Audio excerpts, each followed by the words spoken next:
இந்த உலகத்துல வாழும் காலத்துல பல விஷயங்களை செய்யாம தவிர்க்கணும்னு, சில விஷயங்களை கண்டிப்பா செய்யணும்னு நம்ம முன்னோர்கள் நமக்கு சொல்லியிருக்காங்க. இதைத்தான் அட்டாங்க யோகத்துல இயமம் நியமம்னு சொல்றாங்க. ஆனா நாம என்ன பண்றோம், இதெல்லாம் எனக்கு ஒத்து வராது, எனக்கு என்ன தோணுதோ எது சௌகரியமோ அதைத்தான் செய்வேன்னு இந்த பிறவியில மட்டும் இல்லை, பல பிறவிகளில் மனம் போனபடி வாழ்ந்துட்டோம்.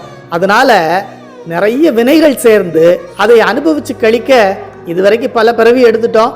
இப்போ இந்த பிறவி எடுத்திருக்கோம். அதில் ஒரு நல்ல விஷயம், எத்தனையோ பிறவிகளில் செய்த நல்வினையின் காரணமா இப்போ இதெல்லாம் புரியுது. ஏதோ தெரியாம பண்ணிட்டேன், இதுல இருந்து தப்பிக்க வழியே இல்லையான்னு கேட்குறீங்க தானே? ஒரு வழி இருக்கு.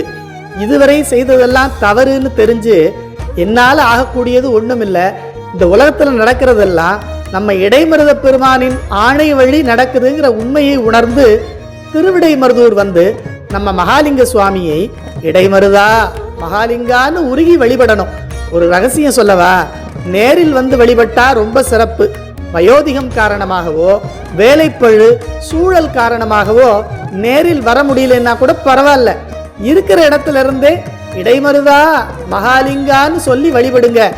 சொல்லக்கூட வேண்டாம், ஒரே ஒரு முறை சொல்வதற்கு வாயை குவிக்கணும்னு மனசுல நினைக்கும் போதே இதுவரை நாம செய்த வினை எல்லாம் ஒண்ணு கூட மிச்சம் இல்லாம மறைஞ்சு போகும். இதை வழிபிழைத்து நாமெல்லாம் வந்தவா செய்து வழிபிழைத்த பாவங்கள் எல்லாம் பொழில் சூழ் மருதிடத்தான் என்றொரு கால் வாய்கூப்ப வேண்டா கருதிடத்தான் நில்லா கறந்துன்னு 11ஆம் திருமுறை திருவிடைமருதூர் மும்மணி கோவில பட்டினத்தார் அருளி செய்கிறார். இதை விட சுலபமான வழி வேற என்ன இருக்க முடியும்?